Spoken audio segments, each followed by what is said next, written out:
नारद भक्ति सूत्र का अध्ययन करेंगे। ये हमारे नेट जेआरएफ के सिलेबस के फर्स्ट यूनिट में कवर हो रहा है पार्ट। और ऐसा कहा जाता है कि नारद जी दासी पुत्र थे। उन्होंने साधु संतों की सेवा की, तब उन्हें ये वरदान मिला कि वे भक्त शिरोमणि बनेंगे। तो नारद जी को ये स्वतंत्रता मिली कि वो कहीं भी आ जा सकते हैं। तो अपनी वीणा की झंकार वो तीनों लोकों में करते हुए, नारायण नारायण का गान करते हुए सर्वत्र आ जा सकते थे निर्बाध रूप से। उन्हें कभी किसी की आज्ञा नहीं लेनी पड़ी। आपने सीरियल्स में, मूवीज में जो रूप देखा है, तो हम कहेंगे कि भक्ति के माध्यम से उन्होंने अपने प्रभु को, अपने इष्ट को अपने वश में रखा। भक्ति से भगवान भी वश में हो जाते हैं। ज्ञान योग और योग ये सब अपनी जगह है, लेकिन भक्ति अपनी जगह है। तो भक्ति की कितनी महत्ता है ये हम आज पढ़ेंगे नारद भक्ति सूत्र में। तो नारद जी ने जो भक्ति सूत्र की रचना की, इसमें 84 सूत्रास है टोटल। और एनटीए इसमें से अभी बहुत सारे क्वेश्चंस पूछ रहा है। आपको पीवाई क्यूज में वो भी देखने को मिलेंगे। इवन जब हम ये कंप्लीट कर लेंगे तो लास्ट में भी मैंने कुछ क्वेश्चंस रखे हैं, तो आप देख पाएंगे। अब आप पहले ये जान लीजिए कितने अध्याय हैं। यहाँ 5 अध्यायों में विभाजित किया है। जो 84 सूत्रास हैं उनको 5 अध्यायों में किस तरह विभाजित किया है। तो प्रथम अध्याय परम भक्ति स्वरूपम है, 1 से लेकर 24 तक। दूसरे अध्याय में पराभक्ति का या परम भक्ति का महत्व बताया गया है, 25 से 33 तक। तीसरे अध्याय में भक्ति साधना। आप सूत्र नंबर भले ही याद ना रखें, लेकिन आपको ये अध्याय के नाम याद हो जाएंगे तो बहुत अच्छा रहेगा, क्योंकि डीपली क्वेश्चंस किए जा रहे हैं तो ये भी पूछा जा सकता है। चतुर्थ अध्याय में प्रेम निर्वचनम, प्रेम का निर्वचन किया गया है। और पंचम अध्याय में मुख्य भक्ति की महिमा की बात की जा रही है। तो अब हम प्रारंभ करने वाले हैं प्रथम अध्याय। अथा तो भक्तिम व्याख्यास्यामः है। अब भक्ति का विवेचन किया जाता है। भक्ति के बारे में अब हम बताएंगे। सा त्वस्मिन् परप्रेम रूपा। भक्ति क्या है? परमात्मा के प्रति परम प्रेम का स्वरूप है। अमृत स्वरूपाच, अमृत स्वरूप है। यल लब्ध्वा पुमान सिद्धो भवति अमृतो भवति तृप्तो भवति। अब अगर किसी को भक्ति सिद्ध हो गई है तो वो व्यक्ति क्या हो जाता है? अमर हो जाता है, पूरी तरह से तृप्त हो जाता है। अब आप कहेंगे कि तो बड़े छोटे छोटे सूत्र हैं, याद भी रह जाएंगे। लेकिन पता है एनटीए कैसे क्वेश्चंस बना रहे हैं? इनके सीक्वेंस पूछ ली जाती है, सूत्र का नंबर पूछ लिया जाता है। तो बिगिनिंग के 20 सूत्रास तक तो आप प्रॉपरली एक सीक्वेंस भी माइंड में रखेंगे। ठीक है, तो ये सीक्वेंस भी पूछ ली जाती है, इसलिए आप इसको बिल्कुल लाइटली ना लें। 5वां सूत्र है यत प्राप्य न किंचित वांछति न शोचति न द्वेष्टि न रमते नोत्साही भवति। ये यत शब्द जो आ रहा है ना, भक्ति के लिए ही आ रहा है। प्राप्य मतलब प्राप्त करके, किंचित मतलब कुछ भी, वांछति इच्छा नहीं रहती, शोचति मतलब शोक नहीं रहता, किसी तरह का कोई विचार मन में नहीं आता, कोई सोच नहीं, कोई भी शोक नहीं रहता। व्यक्ति कुछ भी मतलब कहे अनर्गल चिंतन नहीं करता, न द्वेष्टि द्वेष नहीं रखता, न रमते नोत्साही भवति, और उत्साही बना रहता है। नोत्साही तो न ही अत्यधिक प्रवृत्त होता है, मतलब बहुत ज्यादा उसका अटैचमेंट नहीं होता है विषयों में, और विषयों में वो रमण नहीं करता। यहाँ रमते शब्द है ना, रमते का मतलब खेलना कूदना। तो किस में खेलना कूदना? सांसारिक विषयों में। तो संसार से वो डिटैच हो जाता है, उसका अटैचमेंट संसार से खत्म हो जाता है। अब देखिए ज्ञान योग में भी कहा है ना कि ब्रह्म सत्यम जगत मिथ्या जीवो ब्रह्म ना पर है। तो ब्रह्म सत्य है, जगत मिथ्या है। तो जो मिथ्या है उसको छोड़ना है, यही तो उद्देश्य है योग का। तो जिसे पाकर, यानी भक्ति को पाकर, किसी वस्तु की इच्छा नहीं रहती, शोक नहीं रहता, द्वेष नहीं रहता, विषयों में रमण नहीं करता, और उसकी प्रवृत्ति नहीं होती। यज्ञात्वा मत्तो भवति स्तब्धो भवति आत्मा रामो भवति। जिसे जानकर वह प्रेम में क्या हो जाता है? उन्मत्त हो जाता है। बिल्कुल प्रेम में रच बस जाता है साधक, उसकी बुद्धि स्थिर हो जाती है और आत्मानंद में वो स्थित हो जाता है। सा न कामयमाना निरोध रूपत्वात्। वह भक्ति किसी कामना से युक्त नहीं होती, क्योंकि उसका स्वरूप निरोधात्मक है। निरोध शब्द, आप योग चित्त वृत्ति निरोध है, याद आ गया। योग के विद्यार्थी हैं तो सबको वो सूत्र याद है। निरोध मतलब कंट्रोल। तो स्वरूप कैसा हो जाएगा? कंट्रोल्ड हो जाएगा। जब कामना नहीं रहेगी तो फिर वृत्तियों का निरोध होगा, स्वरूप का निरोध होगा। अब देखेंगे, निरोधस्तु लोक वेद व्यापार न्यास है। तो निरोध का क्या अर्थ है? लोक और वेद से प्रेरित फलासक्त कर्मों का त्याग। फल में जो आसक्ति रखने वाले जो कर्म हैं, अब वो कर्म कहाँ से प्रेरित होंगे? तो देखिए, या तो सांसारिक विषय है या फिर वेद। अब देखिए, यहां आपको लगेगा कि वेद के बारे में नारद जी ने ऐसा कैसे कहा? तो उनका आशय कर्मकांड से है। वेद में कर्मकांड की भी प्रधानता होती है कि यज्ञ कीजिए, हवन कीजिए, मंत्रों का उच्चारण कीजिए। ठीक है ना? संगीता, ब्राह्मण, आरण्यक और उपनिषद ये पढ़ के आए हैं हम, अभी पढ़ रहे हैं, यूनिट 1 का ही भाग है। तो वेद से प्रेरित जो कर्म है, उनके फलों में आसक्ति। नारद जी ये नहीं कह रहे हैं कि आप हवन पूजन बंद कर दीजिए। वो क्या कह रहे हैं कि हम कोई हवन किसी निमित्त से करते हैं, तो फल में आसक्ति रखते हैं ना कि मेरा ये काम सिद्ध हो जाए, इसलिए मैं इस प्रयोजन से ये हवन करूँ, ये पूजा रखवाऊँ। तो उन फलासक्त कर्मों का त्याग हो जाएगा, फल में आसक्ति खत्म हो जाएगी और कर्म आपके निष्काम हो जाएंगे। तो नारद जी का कहने का तात्पर्य है निरोध हो जाता है संसार से प्रेरित प्रेरित जितने कर्म हैं और वेदों से प्रेरित भी जितने कर्म हैं उन सबका। तस्मिन् अनन्यता तद विरोधी शूदान सीनता च। अब इसको आप ब्रेक करेंगे, अगर संधि विच्छेद करेंगे तो कैसे अर्थ निकल के आएगा, देखिए। अनन्यता, अनन्य क्या होता है? किसी अन्य का आश्रय नहीं लेना। जैसे किसी ने श्री कृष्ण भगवान की भक्ति ली, तो अब वो अन्य देवताओं का आश्रय नहीं लेगा, इसका मतलब वो अनन्य भक्त है। एक शब्द आता है ना भाई, मीराबाई तो अनन्य भक्त रही, सूरदास जी कृष्ण के अनन्य भक्त रहे, तुलसीदास जी राम भगवान के अनन्य भक्त रहे, मतलब किसी और की, अन्य देवता की भक्ति नहीं ली। तो पूरी तरह से परमात्मा में अनन्यता की भावना आ जाएगी। और उदासीनता किसमें आएगी? जो विरोधी विषय है, जहां पे ईश्वर की चर्चा नहीं हो रही है, वो बात नहीं है, वो विचार नहीं है, तो उन सब विषयों से उदासीनता आ जाएगी। तो हम जो भी सांसारिक कर्म करते हैं, अगर हमें उसमें परमात्मा नजर नहीं आ रहे हैं, तो हम उन विषयों से उदासीन हो जाएंगे। अन्याश्रयाणाम त्यागो अनन्यता, वापस वही बात की गई है, दूसरे सभी आश्रय का त्याग कर दिया। अब एक बहुत सुंदर प्रसंग है कि जब द्यूत क्रीड़ा के बाद रानी द्रौपदी का, महारानी द्रौपदी का जब चीरहरण हो रहा था, तो उन्होंने सबकी तरफ देखा बड़ी कातर दृष्टि से कि कोई तो आए जो मुझे बचाए, कोई साहस नहीं कर पाया। और जब सारे आश्रय त्याग दिए कि अब मुझे विदुर जी से भी उम्मीद नहीं है, मुझे भीष्म पितामह से कोई अपेक्षा नहीं है, धृतराष्ट्र जी से, किसी से भी नहीं है, केवल और केवल योगेश्वर भगवान श्री कृष्ण की मैं अनन्य भक्ति लेती हूँ, और सच्चे मन से पुकारा तो प्रभु पहुंच गए। तो दूसरे आश्रयों का त्याग और बिल्कुल अनन्य भक्त होना, ये भक्ति सिखाती है। तो भक्ति के बारे में हम पढ़ रहे हैं, तो महर्षि नारद जी देखिए कितनी सुंदर सुंदर बातें भक्ति के विषय में कह रहे हैं। लोक वेदेशु तदनुकूलाचरणम तद विरोधी शूदासीनता। लोक और वेद में भक्ति के अनुकूल आचरण करना चाहिए कि भाई आप संसार में रहते हैं, ठीक है, आप वेद का पालन भी करते हैं क्योंकि हम वैदिक धर्म के धर्मावलंबी हैं, तो हम अपने घर में पूजा पाठ कर्म कांड ये भी करते हैं, ज्ञान कांड के अंतर्गत ध्यान प्राणायाम ये भी करते हैं। तो भक्ति के अनुकूल उस आचरण को करना है, और जो भी विरोधी विषय है उनके प्रति उदासीन हो जाना है। ये प्रश्न बन चुका है, ये आ चुका है, पीवाईक्यू है, नोट कर लेना इसको प्रॉपरली। ये सूत्र 11 इंपॉर्टेंट है, मैं साथ साथ बताती जाऊंगी। इवन अभी रिसेंट आया है, अभी जो 1 महीने पहले 2 जनवरी को जो पेपर हुआ है उसमें क्या आया, अभी वो भी आने वाला है, वो भी आप देखेंगे। भवतु निश्चयार्थ दृढ़ार्धूर्ध्वम शास्त्र रक्षणम। तो निश्चय के दृढ़ होने तक शास्त्रीय मर्यादाओं का पालन करना चाहिए। तो नारद जी ये नहीं कह रहे कि बिल्कुल आप सब कुछ छोड़ दो और कहो हम तो भाई भक्त हैं, ना हम कोई पूजा पाठ करेंगे, ना प्राणायाम करेंगे, ना हम कोई ज्ञान मार्ग का आश्रय लेंगे। नहीं, जब तक आपके भीतर भक्ति का निश्चय दृढ़ नहीं हो जाता, फर्म नहीं हो जाता, पक्का नहीं हो जाता, तब तक शास्त्रीय मर्यादाओं का पालन करना चाहिए। अन्यथा पातित्य शंकया, अन्यथा पतन की आशंका रहती है, पतन होने का भय रहता है, डर रहता है। लोकोपि तावदेव भोजनादि व्यापारस्त्वा शरीर धारणावधि। लोक व्यवहार भी केवल उतना ही करना चाहिए जितना शरीर के धारण के लिए आवश्यक हो। लोक व्यवहार क्या है कि मुझे किसी से कितनी रिलेशनशिप मेंटेन करनी है, रखनी है, लोगों से मिलना है, वो सब, ठीक है। तो वो भी एक नियत उसमें करना है, ठीक है।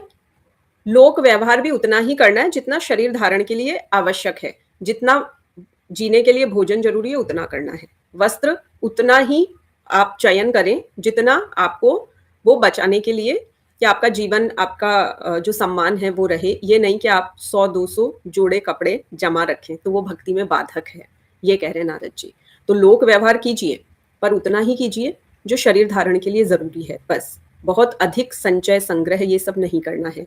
तल लक्षणानि वाच्यन्ते नाना मतभेदात। तो मतभेद होने के कारण भक्ति के लक्षण विभिन्न रूपों में बताए गए हैं। तो भक्ति के लक्षण सब अपने अपने अनुसार बताते हैं, अलग अलग रूप बताए गए हैं। अब देखिए, ये है आपका जो अभी पूछा गया था 1 मंथ पहले, 2 जनवरी को। पूजादिश्व अनुराग इति पाराशर्य। तो पाराशर एक ऋषि हुए, उनके अनुसार पूजा आदि में अनुराग होना भक्ति है। यहाँ सूत्र नंबर 15 में कह दिया कि भाई मतभेद होने के कारण भक्ति के लक्षण अलग अलग बताए गए हैं। अब पहले ये बताया कि पाराशर्य जी क्या कहते हैं, तो पाराशर जी कहते हैं पूजा आदि में अनुराग होना भक्ति है। फिर गर्गाचार्य जी क्या कहते हैं, एक बहुत महान संत हुए जिन्होंने श्री कृष्ण भगवान का नामकरण किया था, गर्ग मुनि। तो उनके अनुसार भगवान की कथाओं में अनुराग होना भक्ति है। फिर शांडिल्य के अनुसार जो आत्मानंद के विरुद्ध न हो वही भक्ति है। आत्मरत्य विरोधे नेति शांडिल्य। तो शांडिल्य जी ये कह रहे हैं कि अपने आनंद के, मतलब जो भी काम करें आप अपने आनंद के लिए करें, आप ये परवाह ना करें कि लोग क्या कहेंगे। आपको अगर भक्ति जिस रूप में अच्छी लगती है, मीराबाई को नृत्य करना पसंद था, घुंघरू बांध के नृत्य करना पसंद था, और राजकुल में उनको बिल्कुल भी इस बात की अनुमति नहीं थी, पर वो कर रही है क्योंकि वो भक्ति में इतनी लीन थी कि उन्हें यही नहीं पता कि ये निषिद्ध है कुलवधू के लिए, तो वो आत्मानंद में थी। तो शांडिल्य के अनुसार आत्मानंद के विरुद्ध नहीं हो वही भक्ति है। नारदस्तु तदर्पिता खिलाचारता तद विस्मरणे परम व्याकुल तेती। अब नारद जी क्या बता रहे हैं, ये हमने 3-4 लोगों के ऐसे मत देखे, पाराशर जी के, गर्ग जी के, शांडिल्य जी के। अब नारद जी कह रहे हैं कि समस्त आचरण का परमात्मा को अर्पण कर दो, जो भी काम मैं कर रही हूं सब मैंने परमात्मा को अर्पण कर दिए, और अगर मुझे परमात्मा का विस्मरण हुआ पूरे दिन में, अगर मैं संसार में कहीं लीन हुई और मैं अपने प्रभु को भुलाने लगी, तो जब बहुत व्याकुलता आती है तो ये भक्ति है कि हे प्रभु मैं आपको कैसे भूल गई, मैंने सुबह उठते ही आपका नाम नहीं लिया, मैंने आज रात्रि को सोने से पहले आपका नाम नहीं लिया, मैं कैसे विस्मृत कर गई आपको। ये व्याकुलता होना भक्ति है। अस्त्येव मेवम, और ये निश्चय ही सत्य है। ठीक है, अस्ति इति एवं, ये इसका संधि विच्छेद होगा। आपको इतना डीप नहीं जाना है, हमारे जो क्वेश्चंस बन रहे हैं मैं आपको बताती जा रही हूँ किस तरह से बन रहे हैं, बस उतना ही ध्यान देना है, बहुत डीप नहीं जाना है। यथा व्रज गोपिका नाम। अब व्रज की जो गोपियां थी कृष्ण भगवान से कितना प्रेम करती थी, माखन रखती तो इस भावना से रखती कि कृष्ण आए और चुरा के खाए, हमसे मांग के लेके नहीं खाए, चुरा के खाए, गिराए मेरे घर में, अच्छी सी गंदगी करे। कैसा प्रेम था आप सोचिए। जो भी काम कर रही है बस हर काम उस छोटे से बालक के लिए। अब 30-32 साल की गोपी को 8 साल के बालक के लिए अगर ऐसे भाव हैं तो सोचिए कितने पवित्र भाव होंगे। तो गोपियां कोई साधारण स्त्रियां तो थी नहीं, जो युगों से ऋषि महर्षि तपस्या कर रहे थे, उनका जब तप फलीभूत हुआ तब वो गोपी रूप में आए। अब आगे देखेंगे, तत्रापि न महात्म्य ज्ञान विस्मृत्यपवाद है, अपवाद अभाव, भगवान के महात्म्य के ज्ञान का कहीं अभाव नहीं है। तो वहां पे भी आप भगवान का महात्म्य मतलब इंपॉर्टेंस, वैल्यू, वो ज्ञान देखेंगे। तद विहीनम जारणा मिवय, तो उससे अगर विहीन हो गए, यानी भक्ति से, महात्म्य ज्ञान से रहित जो प्रेम है, तो फिर वो क्या है, जार वाली भक्ति है। जार पुरुष की आसक्ति होती है ना, जो स्त्री पुरुष का एक सतही लगाव होता है, अट्रैक्शन होता है, प्रेम भी नहीं कहेंगे, अट्रैक्शन हो जाता है ना, बस एक आकर्षण, क्षणिक आकर्षण, कुछ समय के लिए कोई अच्छा लगा, ठीक है, वो स्थायी नहीं, हमें उसके हित की कोई कामना नहीं, बस एक अट्रैक्शन हो जाना, तो वो एक सामान्य आसक्ति है। अगर महात्म्य ज्ञान नहीं है तो उससे रहित प्रेम केवल दिखावा है, सांसारिक आसक्ति है। नास्त्येव तस्मिन् तत्सुख सुखित्वम, ऐसे प्रेम में भगवान के सुख में सुख अनुभव करने की भावना नहीं होती। क्या होना चाहिए कि भगवान जिसमें सुख का अनुभव करे, मुझे भी उसी में सुख है, मेरा सुख दूसरा नहीं है, भगवान के सुख में मेरा सुख है। सातु कर्म ज्ञान योगेभ्योप्यधिकतरा, तो ये जो पराभक्ति है ये कर्मयोग और ज्ञान योग से भी अधिक श्रेष्ठ है। पीवाईक्यू है, नोट कर लीजिए, आ चुका है प्रश्न। पराभक्ति किससे श्रेष्ठ है, तो कर्मयोग और ज्ञान योग से अधिक श्रेष्ठ है। फल रूपत्वात्, क्योंकि वह स्वयं फल रूप है, फल देने वाली है वो भक्ति। ईश्वरस्याप्यभिमान वेशित्वात् दैन्य प्रियत्वात् च, क्योंकि ईश्वर को भी अभिमान और द्वेष अप्रिय है और दीनता प्रिय है। अगर अभिमान से हम किसी बच्चे को भी मनाना चाहें द्वेष रख के, तो बच्चा भी हमारे पास नहीं आएगा, इवन पशु भी नहीं आएगा। आप अवहेलना से किसी गाय या कुत्ते को रोटी भी देंगे ना, वो नहीं आएंगे, और प्रेम से बुलाएंगे तो आप कुछ ना भी दे, उस आके आपके पास आपको स्पर्श करेंगे, सूंघेंगे, चले जाएंगे। तो ईश्वर है, उनको अभिमान और द्वेष बिल्कुल अच्छे नहीं लगते। निर्मल मंजन सो मोहि पावा, मोहि कपट छल छिद्र न भावा। भगवान साफ कह रहे हैं, सुंदरकांड में ये प्रसंग आया कि मुझे कपट छल छिद्र बिल्कुल प्रिय नहीं है। तो दीनता अगर रखोगे, भक्ति में दीनता आ जाती है, ईश्वर के प्रति अगर समर्पण होगा तो दीनता आ जाएगी, तो ईश्वर को वही प्रिय है। तस्याः ज्ञानमेव साधनमित्येके। कुछ आचार्यों के अनुसार भक्ति की प्राप्ति का साधन ज्ञान ही है। तो भक्ति की प्राप्ति कैसे होगी? ज्ञान के द्वारा। कुछ आचार्य मानते हैं, नारद जी नहीं मान रहे हैं। देखिए यहाँ गलत मत समझ लेना, आप नारद भक्ति सूत्र पढ़ रहे हैं, अभी नारद जी और दूसरे आचार्यों का मत बता रहे हैं। वो कहते हैं कि भक्ति कैसे मिलेगी? ज्ञान से। अन्योन्याश्रयत्व मित्यन्ये। अन्य आचार्य क्या कहते हैं कि अरे ज्ञान और भक्ति तो एक दूसरे पे आश्रित है। स्वयं फल रूप तेति ब्रह्म कुमार है। अब ब्रह्म कुमार क्या कह रहे हैं? भक्ति तो स्वयं ही फल स्वरूप है। अब देखिए जब डीपली क्वेश्चंस बन रहे हैं तो ये आ जाए, भक्ति स्वयं ही फल स्वरूप है। ये किसका कथन है? आपको ऑप्शंस दे देंगे, ब्रह्म कुमार, नारद जी, शांडिल्य जी, गर्गाचार्य जी। अब आप कंफ्यूज्ड, लेकिन इसको आप टेक्स्ट को अच्छी तरह पीडीएफ को पढ़ लेंगे तो आप कंफ्यूज्ड नहीं होंगे। राजगृह भोजनादिषु तथैव दृष्टत्वात्। जैसे राजमहल के भोजन आदि में भी यही बात देखी जाती है। देखिए राजमहल में भोजन जब राजा करता है, उसको सब तरह के रस मिलते हैं। भोजन में जितने भी रस होते हैं, मधुर रस, कटु, तिक्त, अम्ल, लवण, मतलब सारी सामग्रियाँ, कि रायता भी है, मिष्टान्न भी है, फ्राइड आइटम्स भी है, सब चीज़ें हैं। राजमहल का भोजन मिल रहा है, लेकिन क्या केवल वो भोजन करके राजा संतुष्ट हो जाता है? उसकी भूख शांत हो जाती है? कुछ मानसिक इच्छाएं भी तो होती है ना, कि राजा को ऐसा लगता है कि नहीं, मैं नृत्य संगीत का आनंद लूं, मैं कुछ अच्छे दृश्य भी देखने जाऊं, युद्ध भूमि में भी मेरा जाना आवश्यक है, मैं गुरुजनों को बुला के कुछ ज्ञान की बातें भी सुनूं। तो केवल स्वादिष्ट भोजन से जिस प्रकार भूख नहीं शांत होती, वैसे ही अब ऐसा भोजन है तो राजा पूर्ण संतुष्ट नहीं होता, तो उसकी भूख शांत नहीं होगी उससे। वैसे ही क्या है, अगर किसी ने मोक्ष की इच्छा रखी है, कि ये कहते हैं कि भाई क्या भक्त का मोक्ष संभव है? बिल्कुल, भक्त मोक्ष की इच्छा ही नहीं रखते। भक्त क्या कहते हैं? मुझे मुक्ति चाहिए ही नहीं, मैं तो हर जन्म में आऊं और आपकी उपासना करूं, आपका भजन करता रहूं, भजनानंद का आनंद लेता रहूं। तस्मात सैव ग्राह्या मुमुक्षु भी। तो मोक्ष की इच्छा रखने वालों के द्वारा वही पराभक्ति ग्रहण करने योग्य है। देखिए उपमा क्या दी है, राजमहल के स्वादिष्ट भोजन से राजा संतुष्ट नहीं होता, वैसे ही मोक्ष की इच्छा रखने वालों को गौणा भक्ति से संतुष्टि नहीं मिलती, उन्हें पराभक्ति चाहिए। अब यहाँ क्या बात निकल के आई? भक्ति दो प्रकार की है, गौणी भक्ति और पराभक्ति। गौणी मतलब प्राइमरी, स्टार्टिंग की, थोड़ी सी निम्न कैटेगरी। निम्न तो क्या कहें, भक्ति तो भक्ति है, लेकिन आप प्राइमरी लेवल की, और पराभक्ति बिल्कुल एक अपर हाईएस्ट लेवल की। तो मोक्ष की इच्छा अगर चाहिए तो फिर पराभक्ति लीजिए आप। तस्याः साधनानि गायन्त्या आचार्या। तो आचार्यगण किसका वर्णन करते हैं? भक्ति के साधनों का वर्णन करते हैं। तस्याः शब्द है ना, भक्ति के लिए आ रहा है, उसका। संस्कृत में तस्य, तस्या, ये उसके लिए आता है, हिम, हिज, हर, उस सेंस में आ रहा है। तो आप यहाँ भक्ति ही लेंगे इसका अर्थ। तो भक्ति के साधनों का आचार्यगण वर्णन करते हैं। तत्तु विषय त्यागात संग त्यागात च। तो वे साधन विषयों के त्याग और आसक्ति के त्याग से प्राप्त होते हैं। आप कहेंगे कि अगर मुझे पराभक्ति चाहिए, वो हाईएस्ट लेवल की चाहिए, तो क्या करना है? पहले भक्त को विषयों का त्याग करना है, अपनी इंद्रियों को स्वाद, दिखावा, वस्त्र, कुछ अच्छे दृश्य देखना, अच्छे गाने सुनना, उन सबसे हटाना है, डिटैच होना है वहां से।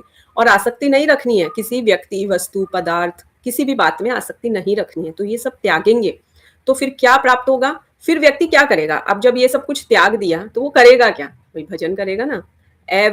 अव्यावृत भजनात्, अविच्छिन्न, मतलब जैसे नारद जी करते हैं ना, विच्छिन्न, खंडित नहीं होता उनका भजन, हर समय नारायण नारायण, मतलब खंडित ही नहीं हो रहा, हर समय मुंह से वही निकल रहा है। तो निरंतर भजन करेंगे तो हमें पराभक्ति की प्राप्ति होगी। संसार से हटेंगे तो भजन की तरफ आएंगे। अब क्या करेंगे? लोकेपि भगवत गुण श्रवण कीर्तनात्।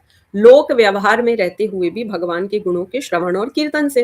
कोई बात नहीं, आप संसार में रहिए, गृहस्थ है रहिए, लेकिन भगवान के ही गुणों को सुनना है और उन्हीं का गायन करना है, कीर्तन करना है।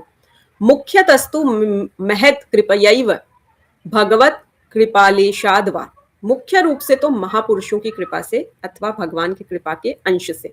तो आप कहेंगे कि भाई ये मिलेगी कैसे? चलो श्रवण कीर्तन भी किया हमने, तो क्या भक्ति सिद्ध हो गई? नहीं, नारद जी कह रहे हैं महापुरुषों की कृपा से, क्योंकि उन्हें स्वयं को कैसे मिली थी? दासी पुत्र थे, तो माँ अगर काम कर रही है तो बच्चा भी साथ में कुछ करवाने लगा माँ की मदद। अब कुछ सिद्ध साधुजन सत्संग आई भी, तो उनके झूठे बर्तन उठाना, उनके वस्त्र धो देना, इस तरह के कार्य जब नारद जी ने किए तो वे इतने प्रसन्न हुए कि उन्होंने उन्हें वरदान दिया। तो अगले जन्म में वो इस रूप में अ, उन्होंने जन्म लिया कि वो भक्तों में शिरोमणि कहलाए। नारद जी को भक्त शिरोमणि कहा जाता है। तो अगर महापुरुषों की कृपा हो गई तो आपको पराभक्ति मिलेगी, या फिर स्वयं भगवान ने कृपा कर दी तो आपको पराभक्ति मिलेगी।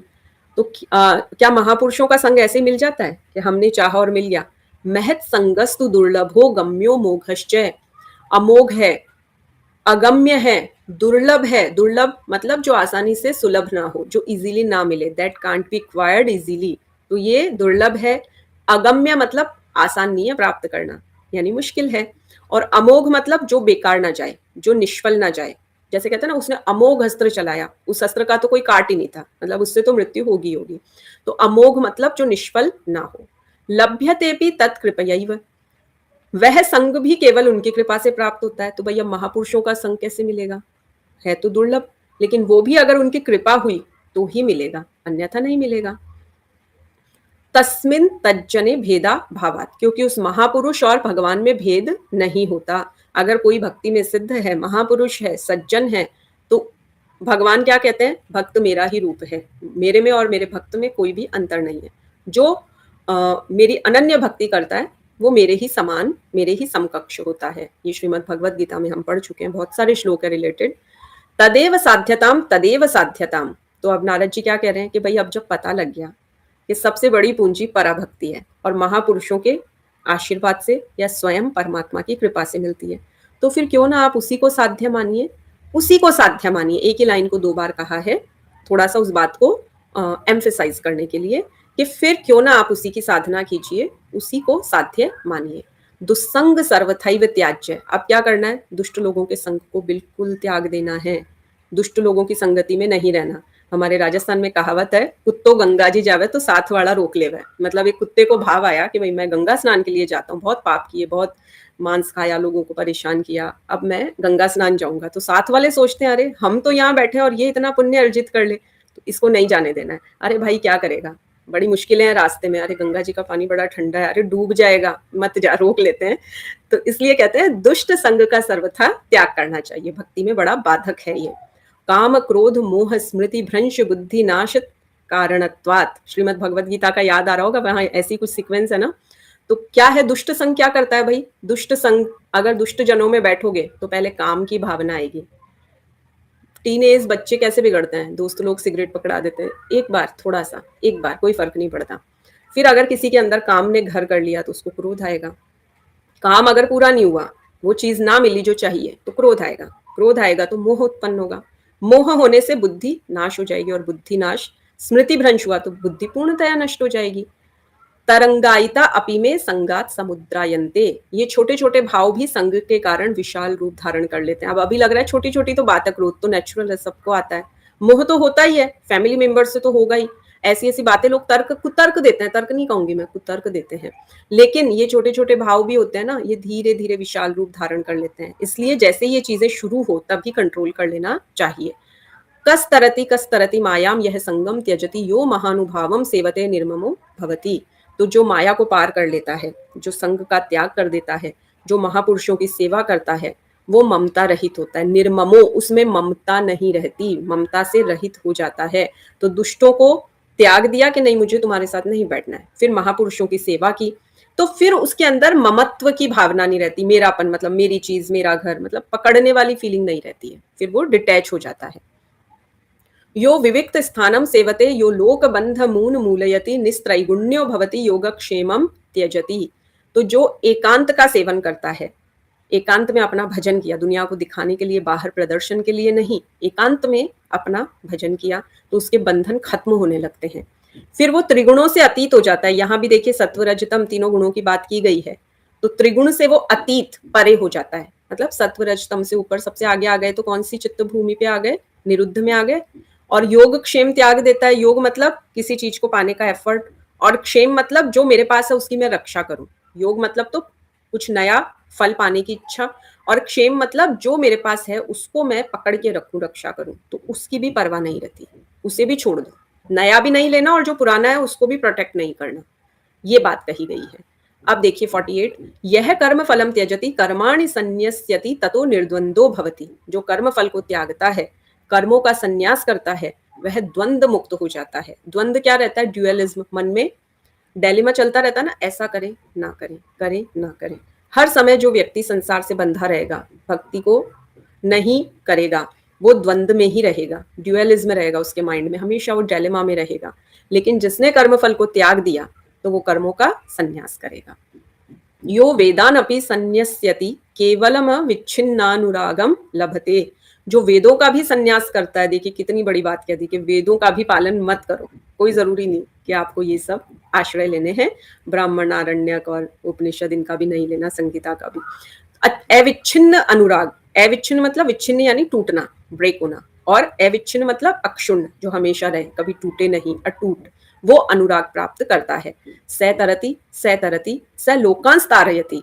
अब वो इंसान खुद तो तरता ही है, स्वयं तो मोक्ष पाता ही है, दूसरों को भी तार देता है। अगर नारद जी के पास बैठ के बहुत देर तक हम अगर उनकी वीणा पे प्रभु का भजन सुने तो क्या हम नहीं तर जाएंगे क्या? ऐसे महापुरुष के पास हम भी तो तर जाएंगे।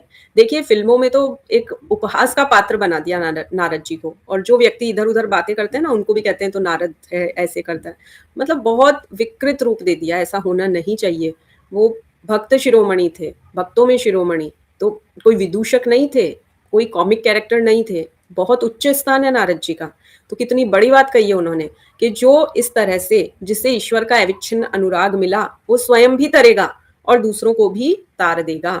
ये बहुत इंपॉर्टेंट सूत्र है 51, नोट कर लीजिए इसको, 51 आ चुका है। अनिर्वचनीयम प्रेम स्वरूपम, किसका स्वरूप अवर्णनीय है? अनिर्वचनीय, वचन क्या होता है? बोलना, अभी मैं बोल रही हूं। अनिर्वचनीय मतलब जो बोला ना जाए। अब ऐसा कैसे हो सकता है कि कुछ बोले नहीं कोई? अब आपके पास कोई गूंगा व्यक्ति बैठा है जो बोल नहीं सकता, मतलब जीवन में कभी बोला ही नहीं, जन्म से उसकी वाणी नहीं है। आपने उसको कोई मीठी वस्तु दी, बड़ी अच्छी स्वादिष्ट मिठाई दी, मालपुआ खिला दिया, घेवर खिला दिया, रबड़ी रबड़ी ऊपर लगी हुई है, बड़ा अच्छा सा। अब आप उसको पसंद है मीठा, अब वो एक्सप्रेस तो कर नहीं सकता, बोल नहीं सकता, लेकिन आपने उसको बड़े प्रेम से परोसा और खिलाया। उसका क्या भाव होगा? उसके चेहरे की शोभा, उसके एक्सप्रेशंस, उसकी आंखें, वो सब बता देगी। और कुछ अति हुई तो उसकी आंखें भर आएगी।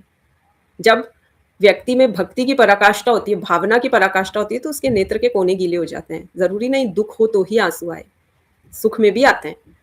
तो गूंगे के स्वाद के समान, नीचे वाला सूत्र देख रहे हैं, मुंह का स्वादानवत, जैसे गूंगे को स्वाद लगता है वैसा ही प्रेम का स्वरूप भी अवर्णनीय है।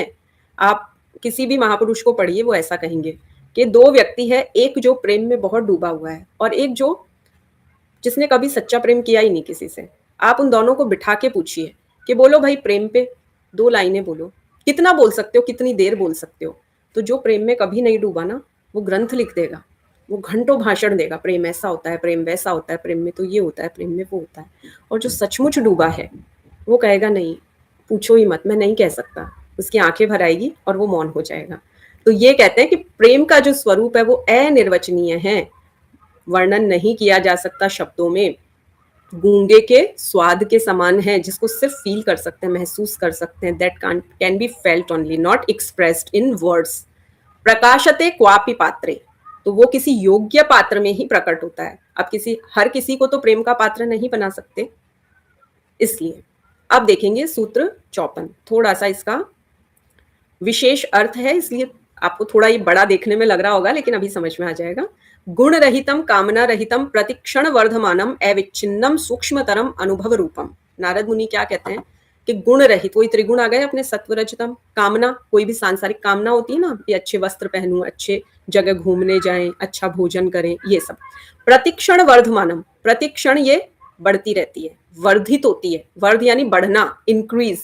अविच्छिन्नम, और ये टूटती भी नहीं है। सूक्ष्मतरम अनुभव रूपम, तो ये जो चीजें हैं, अगर सांसारिक चीजों की बात करें तो हम उधर अगर हो गए, जैसे योग सूत्र में भी कहा है कि प्रकृति 2 चीजें देती है, भोग और अपवर्ग। उधर गए तो उधर ही उलझ गए, और अगर इधर आए तो फिर भोगों से विस्मृति हो जाएगी, बिल्कुल डिटैचमेंट हो जाएगा और अपवर्ग की तरफ हम चल पड़ेंगे। तो अगर किसी ने सच्चा प्रेम किया है, सच्चे प्रेम की बात हो रही थी ना, कि प्रेम का स्वरूप कैसा है? अवर्णनीय है। कैसा है? गूंगे के स्वाद के समान है। किसमें प्रकट होता है? योग्य पात्र में। तो भाई मनुष्यों से क्या, फिर तो परमात्मा से ही किया जाए। तो अगर सच्चा प्रेम किया है तो सत्व रजतम किसी से नहीं बंधा, न वहां पे कोई सांसारिक इच्छा है।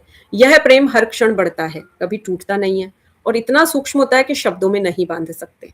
ठीक है। अब मीराबाई तो राजरानी थी। अब कई लोग कहते हैं कि भाई दुख होता है ना तब भक्ति होती है, बड़े दुख में होती है भक्ति, तो वैसे तो भगवान याद ही नहीं आते हैं।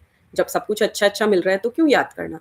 मीराबाई को क्या कमी थी, मेड़ता की राजकुमारी थी, सारे सुख थे, सब वैभव थे, और मेवाड़ जैसे राज्य की कुलवधु बन के गई है वो सिसोदिया वंश में। इतना महान प्रताप उसका, राणा सांगा का नाम इतने आदर से लिया जाता है, उनकी पुत्रवधु। लेकिन सांसारिक इच्छा नहीं थी तो नहीं थी, क्योंकि भक्ति में लीन थी ना, इतना डूब चुकी थी। तो ये सूक्ष्म है, उसे शब्दों में नहीं बांध सकते, पढ़ने सोचने की वस्तु नहीं है, ये अनुभव, जस्ट फील इट, केवल फीलिंग की बात है। ना इस पे कोई ग्रंथ लिख सकता है, ना इस पे कोई विचार कर सकता है, ना इस पे कोई शब्द है। तत्प्राप्य तदेवावलोकत लोकति तदेव शृणोति तदेव भाषयति तदेव चिंतयति। अब किसी को अगर वो मिल गई है भक्ति, पराभक्ति, तो वो उसी को ही तो सुनेगा, उसी के बारे में बात करेगा और उसी का चिंतन करेगा। अगर साधक को प्रेम प्राप्त हो गया तो पूरा जीवन क्या होगा, परमात्मा के रंग में रंग गया। हर कण में उसे परमात्मा ही दिखाई देंगे, हर शब्द में वही सुनाई देगा, वो बोलेगा भी उन्हीं की वाणी, चिंतन भी उन्हीं का करेगा। तो भक्त का मन संसार से हटा और ईश्वर में लगा। अब देखिए, पहले मैंने जो दो प्रकार बताए थे ना, ये वहां पे उसी को एक्सप्लेन किया है। गौणी त्रिधा गुण भेदाद आर्तादि भेदाद वा। तो नारद जी क्या समझा रहे हैं कि प्रारंभिक भक्ति, गौणी भक्ति, पूर्ण प्रेम नहीं होती। अब आप लोगों को लग रहा होगा कि गौणी भक्ति क्या है, मतलब प्रारंभिक, बिगिनिंग, स्टार्टिंग। शैशवास अवस्था में है, अभी अभी शैशव में है, बचपन में है, बिगनिंग है, अभी केवल अंकुर फूटा है, पौधा नहीं बना, पेड़ नहीं बना, वो गौणी भक्ति है। तो ये पूर्ण प्रेम नहीं होती। कुछ लोग स्वभाव और गुणों के कारण भक्ति करते हैं, तो कुछ दुखिया संकट में, देखिए आर्त शब्द आया है श्रीमद भगवत गीता में, भक्त के 4 प्रकार पढ़े हैं ना, तो आर्त, जिज्ञासु, अर्थार्थी, ज्ञानी। तो ये आर्त शब्द है ना, तो ये है कि दुख या संकट में याद करते हैं। कुछ को है कि मेरी ये इच्छा पूरी कर दो भगवान, ये नेट जेआरएफ का एग्जाम निकाल दो बस, उसके बाद आपको बिल्कुल तंग नहीं करेंगे और आपको 1 किलो लड्डू भी चढ़ाएंगे। तो ये वाली भक्ति होती है इच्छा पूरी करने के लिए। और धीरे धीरे, लेकिन एटलीस्ट है तो सही, किसी रीजन से ही सही, गौणी भक्ति तो है। ये धीरे धीरे कहाँ ले जाएगी, उच्च भक्ति की तरफ।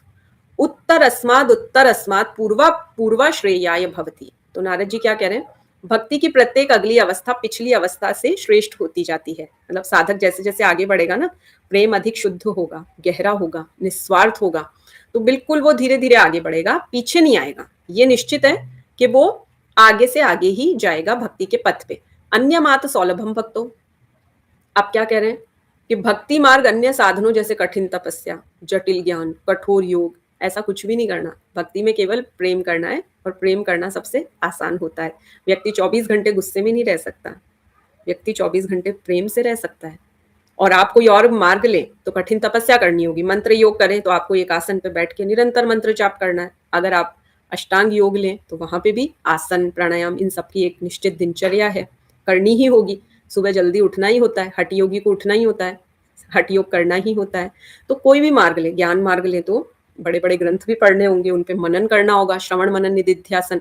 लेकिन भक्ति कैसी है, उठते बैठते सोते जागते बस अपने प्रभु का नाम लीजिए, कोई नियम नहीं, कोई कायदा नहीं, बगैर नहाए भी याद कीजिए। आपने जो खाया वो उन्हें खिलाइए, जरूरी नहीं आप उनके लिए कुछ विशेष बनाएं, जो बना आपके घर में प्रेम से अर्पित कीजिए। तो कितनी आसान होती है। कठिन तपस्या, जटिल ज्ञान कुछ भी नहीं है, बस हृदय में प्रेम होना चाहिए। तो ये सबके लिए सुलभ है। सौलभम मतलब भक्तों के लिए सुलभ है, इजीली कैन बी एक्वायर्ड। प्रमाणांतरस्यानपेक्षत्वात् स्वयं प्रमाणत्वात्। तो प्रमाण या तर्क की जरूरत नहीं है भक्ति के लिए। अब जैसे आदि गुरु शंकराचार्य जी ने ज्ञान योग की प्रतिष्ठा की, अद्वैत वेदांत की प्रतिष्ठा की, तो उनको शास्त्रार्थ करने पड़े जगह जगह जाके। पूरे भारतवर्ष में वो घूमे, शास्त्रार्थ किए, तब जाके उनका मत प्रमाणित हुआ। नारद जी को तो किसी से जाके कोई शास्त्रार्थ नहीं करना पड़ा, क्योंकि वो अपने आप से संतुष्ट भक्ति में। तो भूखे को भोजन की पुष्टि किसी शास्त्र से नहीं करनी पड़ती, भक्ति का अनुभव प्रमाण बनता है। तो ये वही जान सकता है जो स्वयं प्रेम करे या भक्ति करे। शांति रूपात परमानंद रूपाच्च।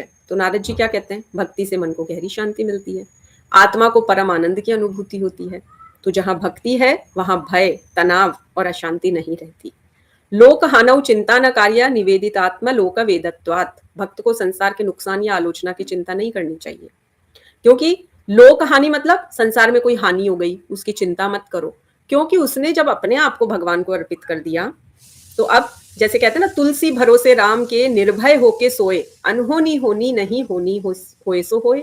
तो तुलसीदास जी कह रहे हैं कि भगवान को सब अर्पित कर दो, वो अनहोनी तो होने नहीं देंगे, और जो होनी है वो टलेगी नहीं, वो तो होके रहेगी। तो नारद जी भी इसी तरह से क्या कह रहे हैं कि लोक हानि की चिंता मत करिए, अपने आप को ईश्वर के चरणों में समर्पित कर दीजिए, तो भय चिंता सब आपके नष्ट हो जाएंगे। न तत्सिद्धौ लोक व्यवहार हेयः किंतु फल त्याग है तत् साधनम च। तो नारद जी क्या कह रहे हैं, भक्ति के मार्ग पे चलते हुए संसार छोड़ना आवश्यक नहीं है। आप लोक व्यवहार करिए, गृहस्थ में रहिए, अपने कर्तव्य निभाइए, फिर भी भक्ति कीजिए। तो त्याग किसका करना है? कर्मों का त्याग नहीं करना है, कर्म फल का, फल में आसक्ति नहीं रखनी है। नेट जेआरएफ क्रैक होना चाहिए, ये जिद छोड़ के। अगर हम ये जिद करें कि मुझे रोज 6 घंटे पढ़ना है, प्रॉपरली कॉन्शियसनेस के साथ पढ़ना है, तो आपने क्या किया? कर्म में आसक्ति रख ली अपनी, कर्म फल की त्याग दी, तो definitely you would get successful. ये ही सच्चा साधन है। स्त्री धन नास्तिक चरित्रम न श्रवणीयम। अब किसी भी स्त्री के बारे में ना सोचें, किसी धन के बारे में चिंतन ना करें, नास्तिक व्यक्ति के चरित्र का श्रवण नहीं करना है। ये चीजें भटका देती है, बुद्धि भ्रष्ट कर देती है। अभिमान, दंभ, दंभादिकम त्याज्यम, अभिमान और दंभ का त्याग कर दो, बिल्कुल भी अभिमान नहीं रखना है, मैं मेरापन, आई एम द बेस्ट, ये कुछ नहीं रखना है। तदर्पिता खिलाचार है सन काम क्रोधा भी मानादिकम तस्मिन्नेव करणीयम। भक्त को अपने जीवन के सभी कार्य भगवान को समर्पित कर देने चाहिए। मेरे भीतर अगर काम है, क्रोध है, अहंकार है, तो हे प्रभु वो भी आप ही के चरणों में अर्पित है, मैं आप अर्पित कर रही हूँ। तो अपने भीतर स्थान नहीं देना है, ईश्वर की शरण में छोड़ देना है। त्रिरूप भंग पूर्वकम नित्य दास्य नित्य कांता भजनात्मकम प्रेम कार्यम प्रेमैव कार्यम। अहंकार के तीनों रूपों के नष्ट होने के साथ भक्त स्वयं को सदा भगवान का दास माने, प्रिय माने, प्रेम पूर्वक उपासना करे। तो भक्ति क्या है? भक्ति में प्रेम सबसे बड़ा कर्तव्य, और कोई कर्तव्य नहीं है। भक्ता एकांतिनो मुख्या। अब जो भक्त पूर्ण रूप से भगवान में मन लगाते हैं वो ही श्रेष्ठ भक्त होते हैं। कंठावरोध रोमांचुश्रुभिः परस्परम लपमानः पावयन्ति कुलानि पृथ्वीं च। तो भक्ति ऐसी होनी चाहिए कि अकेले में अगर चिंतन करें तो गदगद हो जाएं, इतनी खुशी अंदर से, without any reason we are happy. रोमांच हो रहा है, आंसू आ रहे हैं, भगवान की चर्चा कर रहे हैं तो आंसू आ रहे हैं उनको याद करते ही। तो ऐसे भक्त पूरी पृथ्वी को शुद्ध कर देते हैं। तीर्थी कुर्वन्ति तीर्थानि सुकर्मी कुर्वन्ति कर्माणि सच्छास्त्री कुर्वन्ति शास्त्राणि। तो देखिए, ऐसे भक्त जहां जाते हैं ना, वो जगह तीर्थ बन जाती है। ऐसे भक्त जो कर्म करते हैं वो श्रेष्ठ बन जाते हैं, और ऐसे भक्तों से शास्त्र भी जीवंत हो उठते हैं, बिल्कुल जैसे अलाइव है हमारे सामने। अब कितनी छोटी सी बात देखो, तन्मय, आप कहेंगे एक शब्द है, लेकिन ये एक सूत्र है। सूत्र का मतलब ही क्या है? छोटे से कम शब्दों में बड़ी से बड़ी बात कही जाए। तन्मयः, पूर्ण रूप से भक्त भगवान में लीन हो जाते हैं। मोदंतो पितरो नृत्यन्ति देवतः सनाथ चेयम भूर्भवति। उस भक्त के कारण पितर प्रसन्न होते हैं, जो उनके पूर्वज हैं कुल के, वो प्रसन्न होते हैं, देवता आनंदित होते हैं, और ऐसे भक्तों से तो पृथ्वी भी धन्य हो जाती है। नास्ति तेषु जाति विद्या रूप कुल धन क्रियादि भेद है। उन भक्तों में जाति, विद्या, रूप, कुल, धन, कर्म कोई भेद नहीं रहता। देखिए, जब मीराबाई रैदास जी से मिली, उनका शिष्यत्व लिया, वो राजपूत कुलवधु, वो चमार। फिर जब वो वहाँ वृंदावन पधारी तो रूप गोस्वामी जी के चरणों का उन्होंने आश्रय लिया, दर्शन किया। तो एक भक्त जब दूसरे से मिलता है तो ना तो ये है कि मीराबाई स्त्री है, रूप गोस्वामी जी पुरुष हैं, वो किस जाति की है, किसमें कितनी विद्या, तो विद्या से मतलब कितनी एजुकेशन है, एकेडमिक्स, नथिंग मैटर्स, सब समान हो जाते हैं। भक्ति में सब समान हो जाते हैं। यतस्तदीयः, क्योंकि वे पूर्ण रूप से भगवान के हो जाते हैं, उनके बीच यही एक बात है कि आप भी प्रभु भक्त, मैं भी प्रभु भक्त। वादो नावलंब्य है, भक्ति के मार्ग में तर्क विवाद और झगड़े का सहारा नहीं लेना चाहिए, कभी भी वाद विवाद ना करें। बाहुल्यावकाशत्वात् अनियत्वाच्च, क्योंकि वाद विवाद में बहुत फैलाव होता है और निश्चित सत्य तक पहुंचना कठिन हो जाता है। मतलब लोगों में तो ये हालत है कि बैठे और बीजेपी कांग्रेस को लेकर अगर चर्चा शुरू हुई तो लड़के उठते हैं। मतलब बचपन के दोस्त ऐसे लड़ लेते हैं कि मुंह नहीं देखेंगे। तो कोई मतलब है क्या? वाद विवाद करेंगे तो कोई अंत ही नहीं है, फैलाव होगा और अंत में निष्कर्ष कुछ नहीं निकलेगा। तो इसलिए नारद जी कह रहे हैं कि भक्ति के मार्ग में कभी भी तर्क कुतर्क मत करो, वाद विवाद मत करो। ऐसा कुछ हो रहा है वहां से अपने आप को हटा लो, डिटैच हो जाओ। भक्ति शास्त्राणी मननीयानि तदुद्बोध कर्माणि करणीयानि।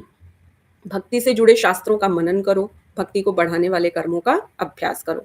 क्षणमपि व्यर्थम न नेयम, एक क्षण भी व्यर्थ मत बिताओ, हर समय भक्ति में लगाओ। अहिंसा सत्य शौच दया अस्तिक्यादि चरित्राणि परिपालनीयानि। अहिंसा सत्य पवित्रता दया ईश्वर में विश्वास जैसे सद्गुणों का पालन करना जरूरी है। सर्वदा सर्वभावेन निश्चितैर भगवानेव भजनीय है।